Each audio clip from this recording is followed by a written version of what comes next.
우리가 해마다 한 해 한 해 지나가다 보면 항상 자연재해라는 것을 우리가 겪곤 합니다. 그 자연재해를 우리가 겪을 때 물론 우리가 실제적으로 겪는 경우는 그렇게 많지는 않겠지만 그래도 자연재해라는 그 사건들을 뉴스를 통해서 하나의 어떤 장면들을 통해서 목격하고 할 때가 많습니다. 그리고 그 재해 현장을 우리가 바라봤을 때 그 재해 현장은 어떻습니까? 모든 것들이 다 무너지고 폐허가 되어버렸던 모습들을 우리가 엿보게 되어집니다. 한마디로 그 재해 현장은 무엇을 우리에게 상징해주고 있습니까? 모든 것이 사라지고 무너진 삶에 대해 가시적으로 보여주는 가장 대표적인 순간이 아닐까라는 생각을 말씀을 준비하면서 해보게 되어집니다. 제가 왜 갑자기 이런 얘기를 하느냐? 오늘 예레미야 예가가 바로 이와 같은 배경으로 시작을 하기 때문에 그렇습니다. 예레미야 예가의 배경은 무엇일까요? 예루살렘, 남유다가 멸망을 합니다.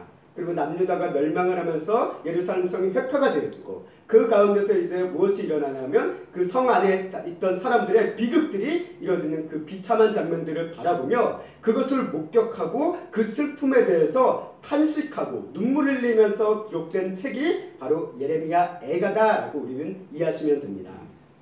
그 예레미야 예가 우리가 보시면 알겠지만 어떻게 보면 아주 작은 분량입니다. 우리가 많은 분량의 선지자들 사이에 그냥 조그맣게 끼어져 있는 예레미야 예가 어떻게 보면 예레미야 예가가 있는 것조차도 모를지도 몰라요. 왜? 예레미야에 그냥 딱 붙어있다 보니까 이게 예레미야서의 부록인가? 라고 생각할 정도로 작은 분량이다라는 것을 우리가 보게 됩니다.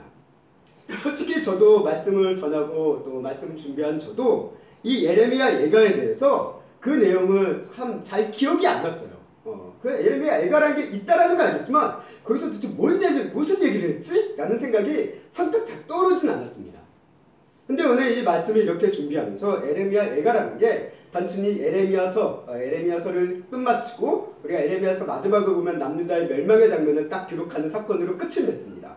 그 사건에 이어져서 그 장면과 붙어가지고 그 탄식, 그 장면을 경험했던 이제 우리가 흔히 이 예레미야 예가는 예레미야가 썼다라고 이제 전통적으로는 이야기하고 있습니다. 그래서 그 시인이죠. 예레미야가 그 장면을 바라보며 그 장면의 슬픔, 탄식을 기록했다라고 우리는 이야기하고 있다 보니까 그냥 예레미야서랑 뭉뚱그려서 하나로 보는 그런 관점이 우리에게 많았던 것 같습니다. 그러나 오늘 말씀을 제가 부족하지 않게 준비하면서도 이 예레미야 예가가 짧지만 이게 상당한 의미가 있고 큰 의미가 있고 중요한 책이다라는 것을 오늘 말씀을 준비하면서 개인적으로 느끼게 됐습니다. 어떻게 보면 이 예레미야 예가라는 것은 우리 성도님들의 현실적인 삶과도 맞닿을 수 있는 가장 체험적인 이야기를 하고 있는 것이 예레미야 예가가 아닐까라고 저는 생각이 들었습니다. 멸망으로 인해서 무너진 폐허의 현장을 보고 있습니다. 그 현장은 우리에게 무엇을 보여주냐? 무엇으로 느끼게 되냐면 고난으로 인해서, 시련으로 인해서, 여러 가지 어려운 환난으로 인해서 무너진 우리의 인생과 같은 모습을 느끼게 해준다는 거예요. 오늘 이 코로나로 인해서 많은 사람들이 정말 얼마나 힘들어하고 있습니까? 그것이 직접적인 우리 당사자일 수도 있고 간접적으로 우리가 겪는 고난일 수도 있지만 그로 인해서 많은 것들이 삶의 많은 것들이 무너져가고 있는 이 시대의 모습을 우리가 보고 있다는 것이죠. 마치 예레미야 예가를 바라보면 우리의 시대가 보이는 거예요. 이 시대가 무너져가고 있구나. 이 나라가 무너져가고 있구나. 라는 것을 바라보며 이 예레미야 예가를 쓴 시인이죠. 시인은 탄식을 하는 겁니다. 나라를 바라보며 민족을 바라보며 탄식하고 있는 장면을 우리가 바라볼 수 있게 되어집니다. 그렇게 이 예레미야 예가가 보여주는 현실은 어떻게 우리가 또 다른 관점으로 얘기했으면 욥기의 인생과도 같다라는 느낌을 제가 받게 됩니다. 그런데 같은 고난을 얘기하고 있어요. 예레미야 예가는 어떻게 보면 국가적인 고난을 얘기하고 있습니다. 국가적이고 민족적으로 좀 큰 스케일의 고난을 얘기하고 있고 욥은 개인적인 고난을 얘기하고 있다는 그런 차이는 있지만 고난에 대해서 얘기하는 것은 똑같아요. 그러나 이 예레미야 예가와 욥기가 같은 비슷한 고난을 얘기하고 있지만 그 고난의 원인에 대해서는 가장 큰 차이점이 있다는 겁니다. 똑같은 고난의 현장 가운데 있지만 이 고난이 시작된 원인 그것에 대해서는 예레미야 예가와 욥기가 전혀 다른 관점으로 시작을 하고 있어요. 우리가 욥의 고난은 흔히 뭐라고 얘기합니까? 의인의 고난이라고 얘기하고 있잖아요. 의인의 고난이고 까닭없는 고난이다라고 우리가 흔히 얘기하고 있죠. 왜 이 사람에게 이런 고난이 임했는지 알 수 없는 그런 고난. 실제적으로 우리 인생의 삶 가운데 그런 고난들도 적지 않게 있잖아요. 뭐 어린 아이가 태어났는데 왜 장애가 있고 뭐 어떤 사고를 당하고 하는 그런 얘기들 보면 왜 이 아이가 무슨 죄가 있다고 이런 고난을 당할까라고 우리는 이야기하는 이유를 알 수 없는 그런 고난들이 있는 반면 또 어떤 고난이 있냐라고 했을 때 예레미야 애가가 얘기하는 고난은 무엇으로 말미암은 고난이냐면 하나님을 거역하고 떠나고 불순종함으로 인해서 겪게 되어지는 고난이다라는 것에 차이가 있다는 거예요. 다시 얘기해서 죄의 대가로 말미암은 고난을 예레미야 애가는 이야기를 하고 있다는 것입니다. 이처럼 성경은 두 가지 고난을 우리에게 다 얘기하고 있습니다. 이유를 알 수 없는 고난, 우리로서는 이유를 알 수 없는 고난, 어떻게 보면 하나님의 영광을 위한 고난일 수도 있고 이유를 알 수 없는 고난이 있고 또 다른 고난, 어떤 고난이 있습니까? 우리 죄로 말미암은 고난이 있다라는 것을 성경은 우리에게 분명히 이야기하고 있어요. 고난이 이렇게 크게 본다면 두 가지 관점에서 볼 수 있다는 것입니다. 그리고 우리가 로마서 말씀을 보면 죄의 싹은 사망이다라고 하는 말씀, 너무나도 잘 알고 있는 말씀인데요. 이 로마서 말씀처럼 죄의 싹은 사망이라는 이 말씀이 그대로 이루어지고 현실화된 장면이 이 예레미야 애가가 그려주고 있다는 겁니다. 그래서 이 예레미야 애가 1장과 2장을 보면은 그 멸망의 비참함, 그 가운데서 죽어나가는 수많은 사람들의 모습을 노래한다라고 하면 좀 이야기죠. 묘사하는 장면이 이 예레미야서에 그려지고 있어요. 그들이 왜 이렇게 비참하게 죽느냐, 왜 이렇게 비참한 상황에 처했느냐라는 것을 이야기할 때 그 원인에 대해서 얘기하는 이건 죄 때문이다라고 예레미야 애가는 분명히 이야기하고 있는 것을 우리가 보게 된다는 것이죠. 이처럼 예레미야 애가는 죄에 빠진 인생의 말로를 남유다의 멸망 그리고 저 예루살렘의 멸망이라는 하나의 사건을 통해서 현실화시켜주고 우리에게 체감화시켜주는 하나의 중요한 성경이 바로 이 예레미야 애가다라고 우리는 이해해 볼 수 있을 것 같습니다. 이제 오늘 우리가 이 예레미야 애가 어디서 이제 성경의 숲이라고 제가 그나마 쭉 표현하면서 이야기해 왔지만 오늘 예레미야 애가는 정확하게 얘기하면 폐허의 숲입니다. 폐허의 숲이에요. 폐허의 숲을 우리가 걸어갑니다. 그리고 이 폐허의 숲에서 아무것도 없어 보이고 황폐해진 이곳에서도 무엇이 있느냐? 성경적인 중요한 진리가 발견되는 것을 우리가 오늘 말씀을 통해서 확인해 보실 수 있을 겁니다. 그래서 오늘 말씀을 들어가겠습니다. 우리가 이제 예레미야 애가에 대해서 잠깐 이게 어떤 이 책인가에 대해서 우리가 좀 살펴보도록 하려고 합니다. 예레미야 애가는 우리가 알다시피 일종의 시입니다. 시가서라고도 분류할 수 있는데요. 그러나 이제 선지서와 맞물려서 있어서 같이 포함되어 있어서 우리가 그냥 선지서로 포함돼서 보고 있긴 한데요. 형식 자체는 시입니다.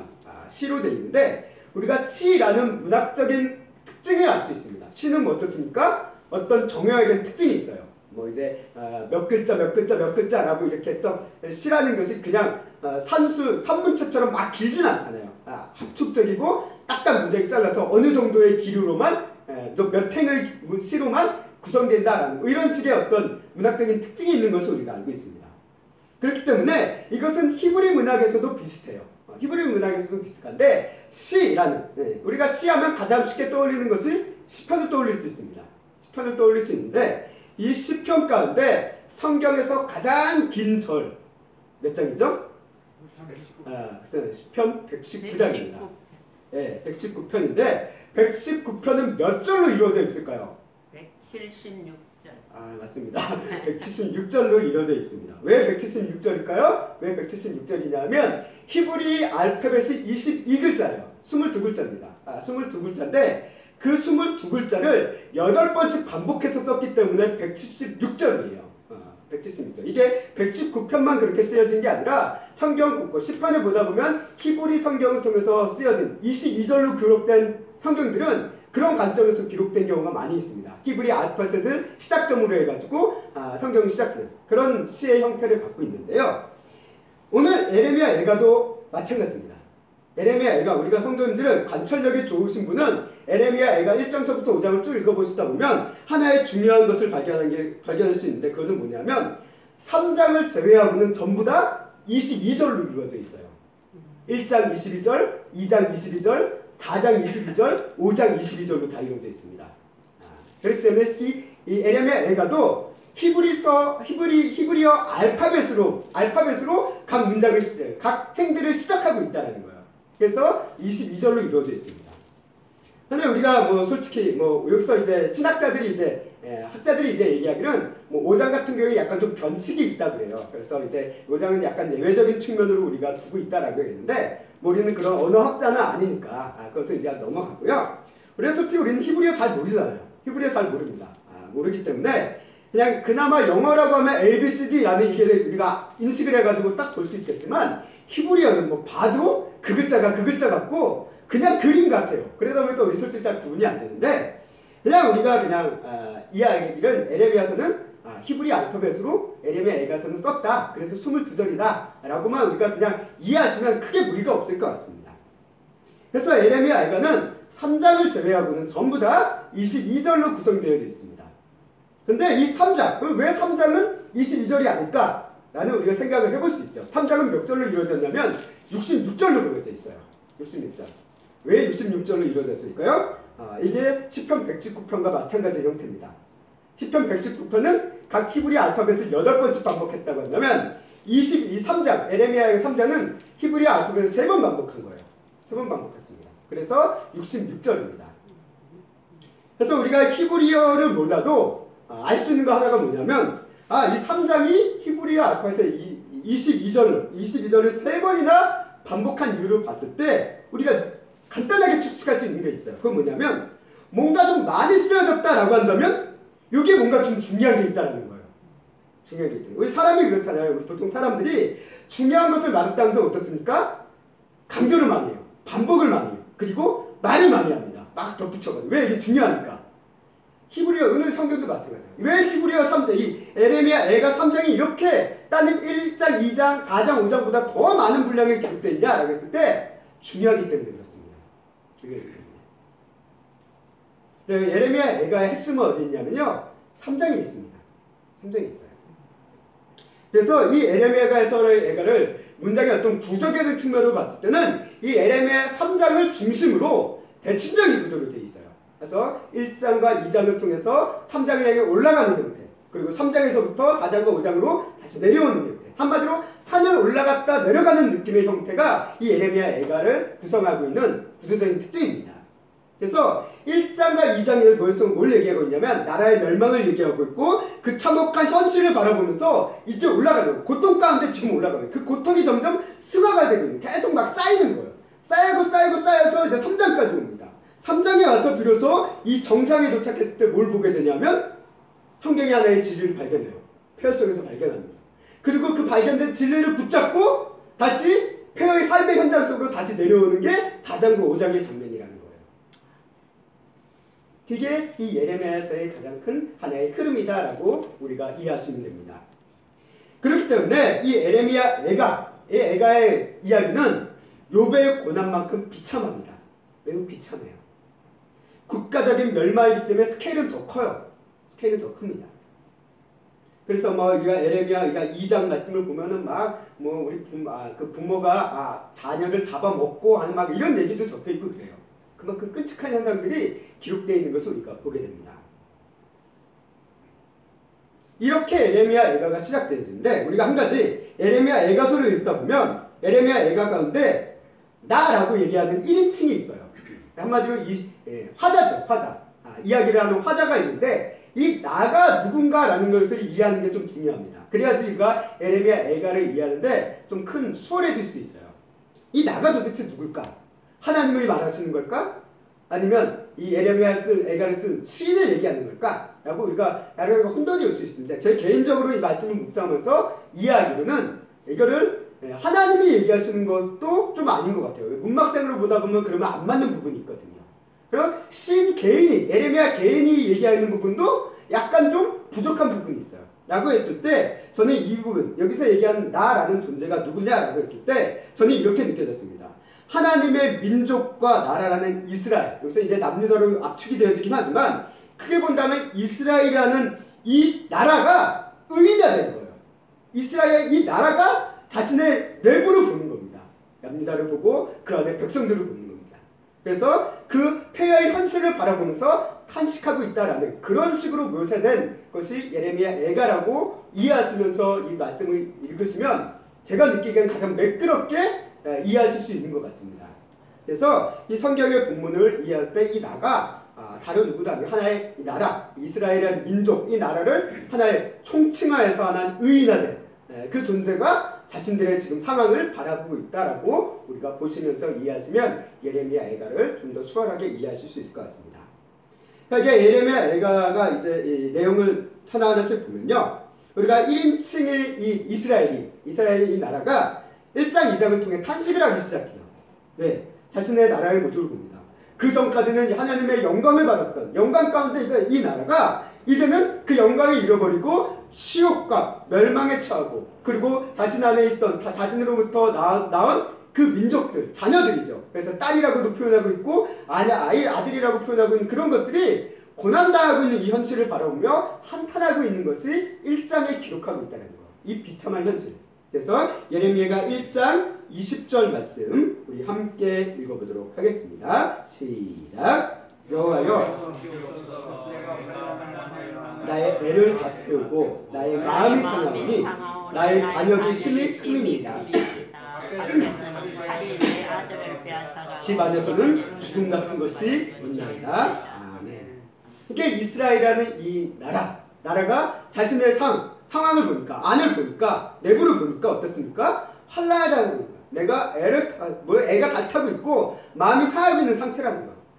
그 원인이 뭡니까? 내가 반역했기 때문에 그렇다라고 얘기하면요. 그래서 밖에서는 칼이 쳐서 내 아들들을 다 뺏어가고 있고 이게 포로로 끌려가고 있다는 그런 것을 묘사하고 있는 거죠. 안에서는 어떻습니까? 성 안에서는 성이 무너지고 회파되어지고 많은 사람들이 죽어나가고 있는 그런 모습들을 기록하고 있는 함축적인 장면이 20장의 말씀입니다. 이렇게 탄식을 하고 있는 거예요. 이게 1장의 어떻게 보면 전체적인 흐름입니다. 22절까지 다 이와 같은 내용을 담고 있어요. 네. 그리고 2장의 말씀은 이제 무엇을 보냐면 2장에서는 이 비극의 참혹함을 더 상세히 묘사합니다. 더 상세히 묘사해요. 그래서 예레미야가 20절과 22장 20절, 21절 말씀을 우리가 함께 보면 이 말씀까지 그 현장을 묘사하고 있습니다. 이제는 그 현장을 묘사하는데 이거는 제가 함께 한번 읽어보도록 하겠습니다. 여호와여 보시옵소서, 주께서 누구에게 이같이 행하셨는지요. 여인들이 어찌 자기 열매 곧 그들이 낳은 아이들을 먹으며 제사장들과 선지자들이 어찌 주의 송소에서 죽임을 당하오리이까. 늙은이와 젊은이가 다 길바닥에 엎드려졌사오며 내 처녀들과 내 청년들이 칼에 쓰러졌나이다. 주께서 주의 진노의 날에 죽이시되 궁일이 여기지 아니하시고 도륙하셨나이다. 아멘. 이게 이제 예루살렘의 그 참혹한 현장을 그대로 묘사해주고 있다는 거예요. 수많은 사람들이 죽어나가고 있습니다. 먹을 것이 없어 굶주려서 아이들을 잡아먹고 있습니다. 그 비참한 장면을 이야기하고 있다는 거예요. 이렇게 1장과 2장을 통해서 이스라엘의 멸망이, 이 비참함이 무엇 때문이냐라고 이제 1장과 2장은 이제 이야기하고 있다. 이 이스라엘, 의인화된 이스라엘이 이 현장을 바라보면서, 이 비극들을 바라보면서 되뇌이는 거예요. 왜 이런 일이 생겼을까? 왜 이런 일이 생겼을까? 라고 고민하며 탄식하면서 발견한 것이 무엇입니까? 이스라엘 죄로 말미암아 이렇게 됐습니다. 라고 고백하는 장면이 나옵니다. 1장 18절 말씀인데요. 함께 읽겠습니다. 시작. 여호와는 의로우시도다. 그러나 내가 그의 명령을 거역하였도다. 너희 모든 백성들아, 내 말을 듣고 내 고통을 볼지어다. 나의 처녀들과 나의 청년들이 사로잡혀 갔도다. 아멘. 내가 하나님은 의로우신 분인데 왜 이런 일이 일어났냐? 라고 얘기했을 때 나 때문이다. 내가 하나님의 뜻을 거역했기 때문에 이 비극이 이곳에 내 자녀들에게 임했다라고 이제 이야기하는 장면이 우리 1장과 2장 말씀에 기록되는 것을 우리가 보게 됩니다. 그런데 예레미야 애가는 여기서 끝나지 않습니다. 이 비참한 현실의 얘기로 끝이 났다고 한다면 진짜 애가였을 거예요. 슬픈 노래였습니다. 그러나 다음 이야기가 있다는 거예요. 감사합니다. 이 죄로 인해서 이 멸망이라는 큰 고난이, 괴로움이 극에 달합니다. 쌓이고 쌓입니다. 그래서 예레미야서 3장 18절 말씀 함께 읽겠습니다. 시작. 스스로 이르기를 나의 힘과 여호와께 대한 내 소망이 끊어졌도다 하였도다. 아멘. 근데 이 비참함이 너무 심하니까 하나님에 대한 소망마저도 끊어졌다라고까지 표현하고 있어요. 한마디로 괴로움과 절망이 극에 달한 거예요. 아무 희망이 없는 거예요. 내 앞에 캄캄한 암흑이에요. 그 순간 어떤 일이 일어납니까? 그 순간 놀라운 일이 일어납니다. 3장 21절 말씀 함께 읽겠습니다. 시작. 이것을 내가 내 마음에 담아두었더니 그것이 오히려 나의 소망이 되었사오면. 아멘. 고난이 극에 달했을 때, 절망이 극에 달했을 때, 아무것도 없는 캄캄한 현실 속에서 무엇을 발견하냐? 소망을 발견했다는 거예요. 다시 얘기하면 하나님의 은혜가 그에게 임하기 시작했다는 겁니다. 어떤 소망이었을까요? 어떤 은혜가 임했을까요? 22절 말씀입니다. 22절 말씀 함께 읽겠습니다. 시작. 여호와의 인자와 긍휼이 무궁하심으로 우리가 진멸되지 아니함이니이다. 아멘. 모든 것들을 다 잃어버렸고 모든 것들이 다 무너졌고 아무것도 남지 않고 이제는 인생이 끝났다, 캄캄하다, 어둡다라고 했던 그 순간 깨닫게 되어지는 하나님의 은혜가 있었다는 거예요. 그게 뭡니까? 하나님께서 이 모든 것을 잃어버린 상황 가운데 지금 보여주니까 남아있는 게 있다는 거예요. 남아있는 게. 다 잃어버렸다고 생각했는데 우리가 다 죽진 않았다라는 거예요.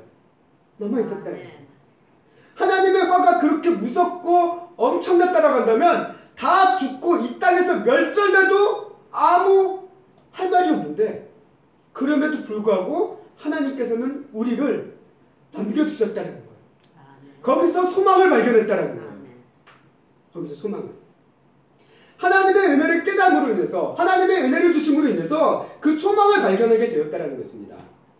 지금으로 인해서 내 인생의 모든 것이 폐허 같아 보이고 망해 보이고 더 이상 아무것도 남은 것 같지 않아 보이는 그런 현실 가운데서도 하나님께서는 우리를 완전히 멸하지 않으시고 남겨주셨고 또 우리에게 남겨주신 은혜가 있음을 성경은 우리에게 분명히 말씀하고 있다는 것입니다.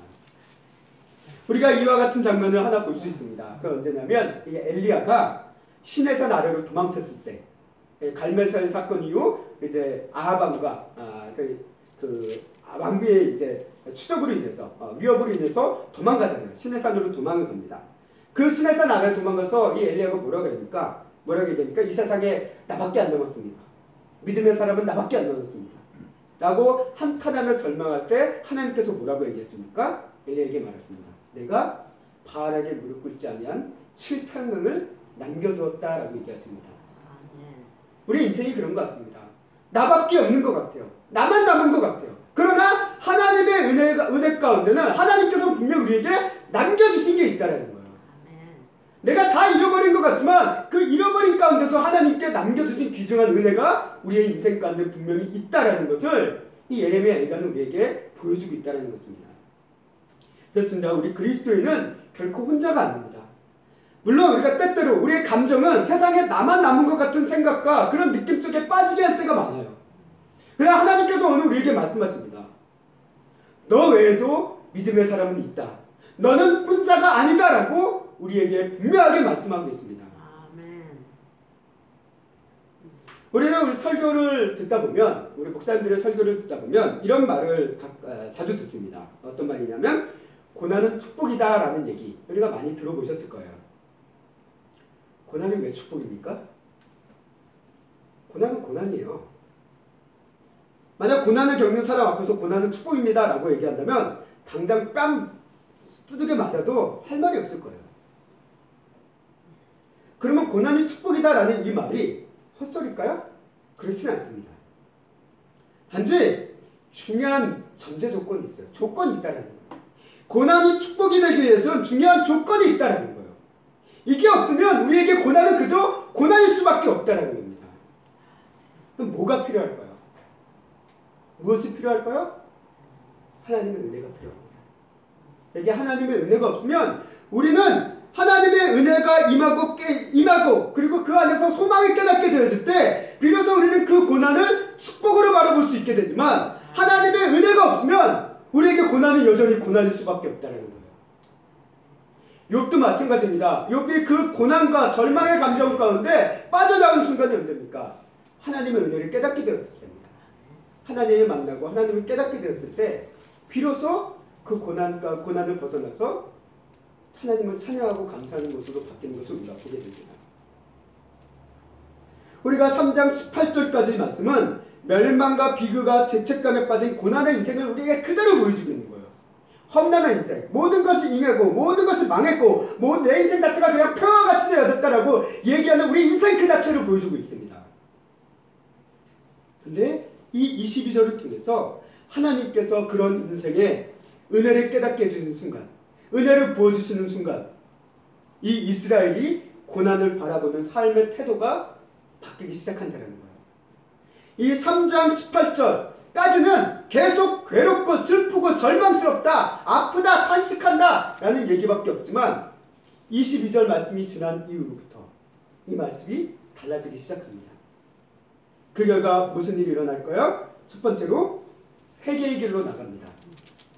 3장 40절 말씀 함께 읽겠습니다. 시작. 우리가 스스로 우리의 행위들을 조사하고 여호와께로 돌아가자. 네. 하나님의 은혜를 깨닫기 시작하니까 자신들의 죄가 보이기 시작하는 거예요. 명백히 보이기 시작하는 거예요. 그리고 죄가 보였으면 어떻게 해야 됩니까? 우리는 회개를 해야 된다는 거예요. 이게 그리스도인들의 모습입니다. 죄가 보였을 때 그것을 회개하지 않으면 그건 그리스도인이 아니에요. 죄가 보였을 때 회개하기 시작합니다. 그래서 우리의 행위들을 조사하고 하나님께로 돌아갑니다. 하나님 잘못했습니다. 우리의 어리석음 때문에, 우리의 불순종 때문에 내가 이런 어리석은 결과를 맞이했습니다. 우리를 용서해 주시옵소서 하고 회개의 길로 돌아가는 이스라엘의 모습을 우리가 보게 됩니다. 그리고 어떤 모습으로 바뀝니까? 이제는 슬픔과 비탄과 절망 가운데 있었던 삶이 어떻게 바뀌기 시작하냐면 하나님의 위로와 구원과 소망을 붙들기 시작한다는 거예요. 그래서 3장 55절서부터 58절까지의 말씀인데요. 이건 제가 읽도록 하겠습니다. 여호와여, 내가 심히 깊은 구덩이에서 주의 이름을 불렀나이다. 주께서 이미 나의 음성을 들으셨사오니 이제 나의 탄식과 부르짖음에 주의 길을 가리지 마옵소서. 내가 주께 아랫날에 주께서 내게 가까이하여 이르시되 두려워하지 말라 하셨나이다. 주여, 주께서 내 심령을 원통함을 풀어주셨고 내 생명을 속량하셨나이다. 아멘. 아멘. 이 폐허 속에서 얘기하는 거예요. 은혜를 깨닫게 되니까 하나님의 그 구원과 사랑을 알게 되기 시작합니다. 아, 하나님은 나의 음성을 들으셨다. 폐허 가운데서도 나의 음성을 들으셨고 나의 외침을 들으셨고 나를 향해 귀 기울이게 해주셨고 나의 원통함을 풀어주시고 나를 속량하시고 구원해 주신다라는 것을 믿기 시작한다는 거예요. 믿기 시작합니다. 이스라엘의 모습이 비록 어리석은 죄로 인해서 고난의 현장 속에 있지만 하나님의 구원의 은혜를 믿는 믿음으로 이제 고난의 현실을 바라보기 시작하는 거예요. 이것의 하나님의 은혜의 뜻을 그 안에서 찾기 시작한다는 겁니다. 그렇게 우리 기독교의 소망이 여기 있다는 거예요. 우리 기독교의 소망이 예수님을 믿으면 너희가 고난이 없다가 아니에요. 예수님을 믿어도 고난이 있어요. 그러나 예수님을 믿어도 고난이 있지만 우리 기독교의 소망은 그 고난 가운데서도 소망을 볼 수 있고 고난 가운데서도 하나님의 축복과 은혜를 우리가 볼 수 있기 때문에 기독교의 소망이 있는 거예요. 아멘. 고난은 고난으로 멈춰버리는 게 아니라 고난 속에서 하나님의 은혜를 깨닫게 하심으로 그 고난을 축복으로 바라볼 수 있게 하는 것. 그게 하나님의 은혜입니다. 그리고 우리 인생의 고난을 축복으로 바꿔주신 완성형이 바로 예수님의 십자가와 부활입니다. 예수님께서는 까닭 없는 고난을 당하셨어요. 그리고 또 세상의 모든 죄를 지은 죄인으로서 고난을 당하셨습니다. 앞서 얘기했던 욥의 고난, 그리고 오늘 예루살렘의 멸망, 모든 고난, 모든 죄를 다 짊어지신 거예요. 십자가 위에서 우리를 위해 그 고난을 대신 감당하신 겁니다. 그리고 부활하심을 통해서 이 고난을 통해 보여준 하나님의 놀라운 은혜를 세상에 보여주고 이 고난을 이제 축복으로 바꾸신 하나님의 역성을 가장 가시적으로 보여준 게 예수님의 십자가의 사건, 부활의 사건임을 성경은 신약에서는 우리에게 명백히 선포하고 있습니다. 아멘. 이게 이 3장에 담겨있는 가장 핵심이에요. 어떻게 보면 기독교의 진리가 이 예레미야 3장 안에 이렇게 담겨있음을 우리가 보게 된다는 것입니다. 그리고 이 은혜의 말씀, 이 은혜를 깨닫고 이제 예레미야, 이스라엘은 이 의인에 든 사람이 어디로 갑니까? 다시 폐허의 현장으로 내려가는 거예요. 다시 자신의 삶으로 돌아보는 거예요. 자, 이 은혜를 깨달아도 그 은혜 가운데 감동을 받아도 내가 삶을 바라보면 어떻습니까? 내 삶은 여전히 크게 달라지지 않을 때가 더 많아요. 여전히 폐허일 때가 있습니다. 이게 마찬가지죠. 내려와서 보니까 여전히 폐허예요. 하나님의 은혜를 깨닫고 힘을 얻었지만 내려와서 보니까 여전히 비참한 현실들이 있어요. 문제들이 많이 산적해 있습니다. 그래서 먹을 것이 없어 굶주리고 허름한 옷과 거처가 없어서 바닥에 뒹굴고 있는 그 사람들, 백성들, 자녀들의 모습이 지금 보이는 거예요. 우리 4장 8절과 9절 말씀 함께 읽겠습니다. 시작. 이래는 그들의 얼굴이 뼈들에 붙어 막대기같이 말랐으니 어느 거리에서든지 알아볼 사람이 없도다. 칼에 죽은 자들이 줄여 죽은 자들보다 나음은 토지 소잔이 끊어짐으로 그들이 찔림을 받은 자들처럼 점점 쇠약하여 가미로다. 그래서 이 비참한 현실을 얘기합니다. 내려와서 보니까 굶주려서 죽어가는 사람들이 많아요. 차라리 칼에 죽는 게 나을 정도다라고까지 얘기할 정도로 이야기를 하고 있다는 거예요. 그 비참한 현실이 눈에 여전히 보이는 거예요. 왜 이런 지경에 이랬을까? 왜 우리가 이런 상황에 처했을까? 4장 17절 말씀이 얘기합니다. 우리가 헛되이 도름을 바람으로 우리의 눈이 상하며 우리를 구원하지 못할 나라를 바라보고 바라였도다 라고 얘기합니다. 우리가 이런 어리석은 이런 멸망에 처한 것은 헛된 도움을 바라서다. 구원하지 못할 나라를 바라보다가 이 지경에 우리가 처했다. 그러면서 어떻게 보면 우리가 예레미야서 말씀을 떠올릴 수밖에 없습니다. 예레미야서에서 얘기합니다. 이스라엘 백성에 악이 있었는데 죄가 두 가지 악이 있었는데 그건 뭡니까? 생명의 근원이신 하나님을 떠난 거였어요. 그리고 스스로 웅덩이를 팠지만 터진 웅덩이를 파서 그 안에서 물이 고이지 않던 어리석은 삶을 살았던 그 모습을 예레미야서가 얘기합니다. 그것을 여기에서 그대로 볼 수 있다는 거예요. 하나님을 떠난 인생. 그리고 스스로 웅덩이를 파다 우리가 이렇게 망했구나라고 이야기하고 있는 것을 우리가 보게 된다는 것입니다. 그래도 차박한 폐허를 보며 이전까지는 1장과 2장에서는 슬퍼하고 탄식하고 괴롭고 빠졌고 죄책감에 빠졌어요. 그러나 이제 이 4장에서 그리고 5장에서 달라지는 게 뭐냐면 똑같은 슬픔의 현장을 바라보고 비극의 현장을 바라보고 싶지만 이제 어떻게 달라졌을까요? 하나님의 은혜를 깨닫고 믿음 안으로 다시 삶의 현장으로 나온 사람들이 달라진 모습이 무엇이냐면 그전에는 절망에 빠져서 탄식하고 괴로워하기만 할 뿐이었는데 이제는 뭐랍니까? 기도를 시작한다는 거예요. 기도를 합니다. 그래서 예레미야 5장은 기도예요. 예레미야 예가의 5장은 기도입니다. 그래서 5장 20절과 21절 말씀 맞아 거의 이 중간 부분에 있는 건데요. 우리 함께 읽어보도록 하겠습니다. 시작. 주께서 어찌하여 우리를 영원히 잊으시오며 우리를 이같이 오래 버리시나이까. 여호와여 우리를 주께로 돌이키소서. 그리하시면 우리가 주께로 돌아가겠사오니 우리의 날들을 다시 새롭게 하사 옛적 같게 하옵소서. 아멘. 이 예레미야 예가는 이렇게 하나님께 소망을 두며 이 소망의 기도로 이 예레미야 예가가 끝을 맺는 것을 우리가 보게 됩니다. 우리 인생이 그런 것 같습니다. 우리 인생이 고난과 절망 가운데 그 어려움, 슬픔, 괴로움, 비참함을 느낍니다. 그러나 그 가운데 하나님의 은혜를 깨닫게 될 때 그래서 우리의 삶이 달라지기 시작한다는 거예요. 똑같은 현실 속에 있지만 우리는 뭐랍니까? 우리 그리스도인들은 그 현실을 슬픔을 기도 제목으로 바꿔서 하나님께 기도합니다. 하나님께 소망을 두고 기도합니다. 하나님께서 우리의 기도에 들어주실 구원의 역사를 기대하며 기도합니다. 저는 그동안 예레미야 예가를 그동안 많이 읽어왔지만 별 감흥이 없이 그동안 읽었던 것 같아요. 근데 오늘 말씀을 이렇게 준비하다 보니까 이 예레미야 예가가 짧지만 정말 큰 의미가 있구나, 중요한 의미가 있구나라는 생각을 다시 한번 느끼게 되었습니다. 우리 인생 고난 없는 인생은 없습니다. 누구나 다 고난이 있습니다. 또 어떤 고난은 하나님의 영광을 위해 또 욥을 까닭없는 알 수 없는 고난에 처할 수도 있는 그런 고난도 있습니다. 그러나 우리의 죄로 인해 스스로 자초한 고난인 경우가 어떻게 보면 우리에게 더 많습니다.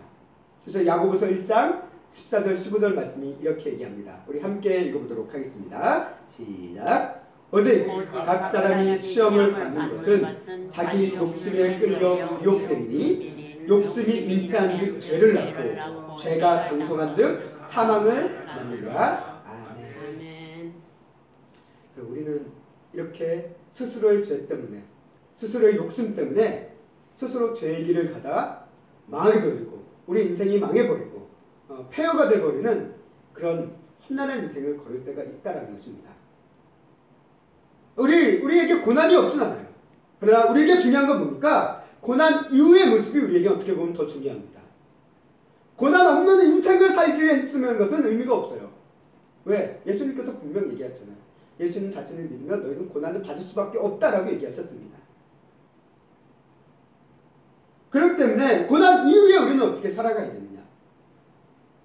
고난을 고난으로 여기며 절망과 슬픔 가운데 계속 머물러 있으며 그렇게 인생을 마칠 것인가? 아니면 고난을 축복으로 바라보며 하나님께 소망과 기도로 하나님을 바라보며 기다리고 겸손한 삶을 살 것인가? 라는 두 가지 길을 우리에게 보여주고 있습니다. 그리고 우리에게 이 고난이 고난으로 남을지 고난이 축복이 될지는 하나님의 은혜에 있습니다. 그 하나님의 은혜가 열쇠예요. 우리가 기도를 통해 내 마음속에 모든 감정의 찌꺼기를 털어놓아 완전히 비워질 때 나에 대한 모든 나의 의지와 모든 힘들이 다 빠져버렸을 때 내가 나에 대한 소망과 내 세상에 대한 기대 이 교만이 다 사라져버리게 되었을 때 그래서 하나님께서는 그 텅 빈 우리 마음 가운데 하나님의 은혜로 채워주시고 또 채워져 있음을 깨닫게 하신다는 거예요. 아, 네. 예레미야 방금 애가 3장 18절과 22절 모습이 바로 그런 거죠. 절망에서 아무것도 내가 할 수 없다라는 어둠컴컴한 그 상황 가운데 아예 힘까지 다 빠져가지고 턱 놓이는 그 순간 하나님께서 은혜를 깨닫게 해주시고 은혜를 부어주셔서 그 은혜 가운데 다시금 고난을 바라보시게 하는 그 고난이 하나님의 뜻을 깨닫게 하는 놀라운 축복이었다는 것을 알게 해주는 그 하나님의 선하신 뜻을 깨닫게 되는 그것을 우리에게 보여주고 있습니다. 하나님의 은혜를 깨닫게 해주신 은혜 무엇보다도 우리에게 필요한 은혜입니다. 오늘 이 자리에 함께 우리 성도님들 2021년도 이제 끝을 향해 가고 있습니다. 올 한 해 얼마나 많은 일들이 있었고 또 얼마나 험난한 일들이 있었습니까? 그 순간, 그 고난의 순간 우리는 어떤 모습으로 있었습니까? 고난을 고난으로 바라봤습니까? 아니면 그 고난 속에서 하나님의 은혜를 깨닫고 그 고난을 축복으로 바라볼 수 있는 하나님의 놀라운 은혜와 역사하심의 순간들이 우리에게 있었습니까? 오늘 예레미야 애가의 비참한 폐허의 모습은 신명기 28장 저주의 말씀을 그대로 성취하고 있는 것을 우리가 보게 됩니다. 그래서 신명기 28장과 이 예레미야 애가를 비교해서 보시면 신명기 28장의 저주의 말씀이 기록된 거에 하나하나 그대로 예레미야 애가에 기록되어 있는 것을 우리가 볼 수 있습니다. 그래서 이 예레미야 애가는 죄의 결과를 가장 현실적으로 역사적으로 생생하게 드러냄으로 인해서 우리 성도들에게 죄의 위험성을 분명하게 선언하고 있다는 거예요. 우리가 죄를 가볍게 여깁니다. 해결을 안 해도 되는 것으로 생각합니다. 아니요. 성경은 분명히 얘기합니다. 예레미야 애가는 우리에게 얘기해요. 죄는 사망의 길이라는 것, 멸망의 길이라는 것을 가장 가시적으로 보여주고 있습니다. 그리고 동시에 이 어리석음과 욕심으로 인해 우리가 죄에 빠질 수밖에 없는 우리 연약한 우리를 향해 뭐라고 얘기합니까? 그런 우리가 너에게 절망만 있는 것이 아니라 하나님의 용서와 구원의 소망이 그럼에도 불구하고 있다라는 것을 우리에게 알려주고 있다는 것이에요. 그게 이 예레미야 애가의 가장 중요한 핵심이다라고 저는 생각이 되었습니다. 오늘은 대림절입니다. 대림절 주일인데요. 성탄절을 앞두고 예수님의 오심을 기다리는 날, 이게 대림절이죠. 우리가 2000년 전 태어나신 예수님이 다시 태어나시길 기다리는 게 아닙니다. 우리는 어떤 예수님을 기다립니까? 다시 오실 예수님을 기다리는 겁니다. 소망의 예수님을 기다리는 것입니다. 구원의 예수님을 기다리는 겁니다. 우리를 회복시키고 다시금 새롭게 하실 그 예수님을 기다리는 것입니다. 왜? 예수님만이 이 험한 세상을 이기게 하는 유일한 소망이기 때문에 그렇습니다. 예레미야 애가와 같은 폐허 같은 인생 속에 있는 우리의 삶에 예수님께서 오시고 함께 하셔서 우리의 구원과 회복이라는 소망의 빛으로 우리의 성도님들의 인생과 또 가정과 또 삶의 모든 일터 가운데 함께 해주시고 또 비춰주시기를 주님의 이름으로 간절히 소망하고 축원합니다. 아멘.